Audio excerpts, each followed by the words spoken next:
हमें लगता है कि नहीं, हमारी दुनिया और हमारी जिंदगी वो सिर्फ ना और हाँ में है। हमारा दिमाग एक साथ बहुत सारे न्यूरॉन्स को प्रोसेस कर रहा है, बहुत सारे सिग्नल्स को एक साथ में प्रोसेस कर रहा है। मतलब आप सोचते रहते हो और वो जो प्रोबेबिलिटी है वो प्रोबेबिलिटी डिसाइड करती है आपकी सोच को। मतलब आपके साथ कोई घटनाएं घटी और उस घटनाओं के हिसाब से आपने कर सोच लिया कैसे करना चाहिए। Life is a fuzzy situation.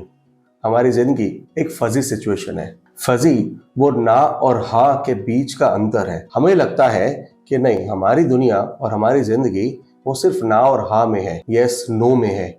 लेकिन हकीकत में ना और हाँ, यस और नो एग्जिस्ट भी नहीं करता। बोलिए कैसे? सोचने वाली बात है ना, क्योंकि हमने तो हर जवाब इसी प्रकार दिया है। आपने हमेशा से कुछ ऐसा ही सोचा है कि हाँ मुझे अभी खाना खाना है, हाँ मुझे अभी घूमने जाना है, या ना मुझे खाना नहीं खाना, या मुझे घूमने नहीं जाना। लेकिन ये हमने नहीं सोचा कि इसका जवाब आया कैसे। सोचने वाली बात है, और ये सोचने वाली बात ही फजी सिचुएशन है। हमारा दिमाग एक साथ बहुत सारे न्यूरॉन्स को प्रोसेस कर रहा है, बहुत सारे सिग्नल्स को एक साथ में प्रोसेस कर रहा है, और वो बहुत सारे सिग्नल्स हमें हाँ और ना के बीच में झंझोड़ते रहती हैं। फॉर एग्जाम्पल, आप सोचिए, हम किसी इंसान को बोलते हैं कि तुम तो बड़े लंबे हो, मतलब तुम्हारी हाइट बहुत अच्छी है और तुम टॉल हो।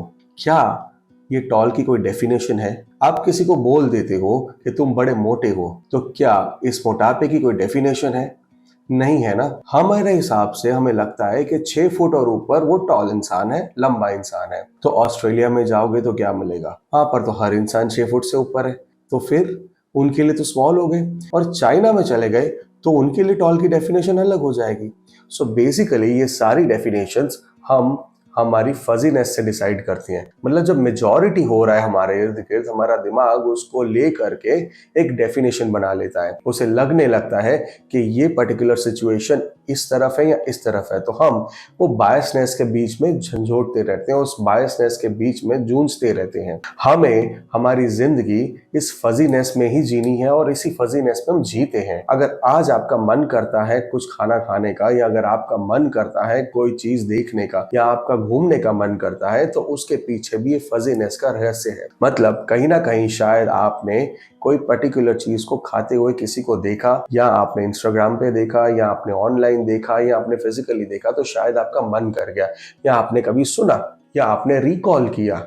बहुत सारे फैक्टर्स के बाद आपके मन को ऐसे लगने लगता है कि हाँ अब मुझे ये चीज खानी चाहिए। बहुत बहुत बार हमें घूमने का मन करता है। आप देखते हो लोग वेकेशन कर रहे हैं, गोवा जा रहे हैं, मजे कर रहे हैं, और उनको देख करके आपको लगता है कि मुझे भी बीच पे होना चाहिए और मस्त से कॉफी सिप करनी चाहिए। ये कब दिमाग में आता है? जब हमारा दिमाग बहुत सारी ऑब्जर्वेशंस को ध्यान में रख करके और उससे डिसाइड करता है। अगर आपको कोई सवाल पूछे और वो बहुत ही सिंपल सा सवाल हो जिसका आपको जवाब देना है, तो वो सिंपल से सवाल का जवाब भी आप इन्हीं न्यूरॉन्स की वजह से देते हो। आपकी जिंदगी की बनी हुई घटनाएं आपकी पसंद और नापसंद को तय करती है। तो लाइफ इज ऑल अबाउट फजीनेस, और आउटपुट आता है प्रोबेबिलिटी से। प्रोबेबिलिटी 0 और 1 के बीच में। मतलब आप सोचते रहते हो, और वो जो प्रोबेबिलिटी है वो प्रोबेबिलिटी डिसाइड करती है आपकी सोच को। मतलब आपके साथ कोई घटनाएं घटी और उस घटनाओं के हिसाब से आपने कर सोच लिया कैसे करना चाहिए। मान लो आप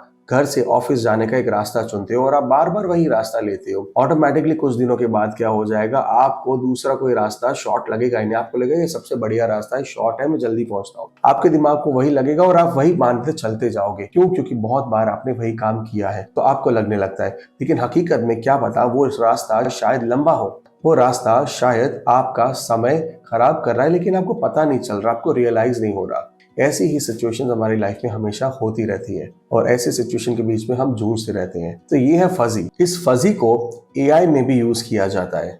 आर्टिफिशियल इंटेलिजेंस, जो हमें लगता है कि हमारे कंप्यूटर्स और हमारे मशीन जो हमें एक सही आउटपुट दे रहे हैं, तो वो बेसिकली इस फजी सिचुएशन से प्रोबेबिलिटी को ले करके हमें आउटकम दे रहे हैं। मतलब मोस्ट लाइकली या मोस्ट प्रोबेबल आंसर हमें आ रहा है। तो एआई के अंदर भी फजी का बहुत ही इंपॉर्टेंट रोल है, और हमारी जिंदगी में भी उतना ही इंपॉर्टेंट है, क्योंकि हमारी जिंदगी में था करके एआई में आया। और एआई क्योंकि हमारे दिमाग को मिमिक करने का एक जरिया है और एक तरीका है, जो भी हमारे दिमाग करता है उसे मिमिक किया जाता है। सो हमारा दिमाग भी इसी फजी सिचुएशन से चलता है। और आज के वीडियो के बाद शायद अब जब भी कोई सिचुएशन देखेंगे आपको वो फजी लगने लगेगी। आपको लगेगा कि हाँ है या ना है मुझे पता नहीं।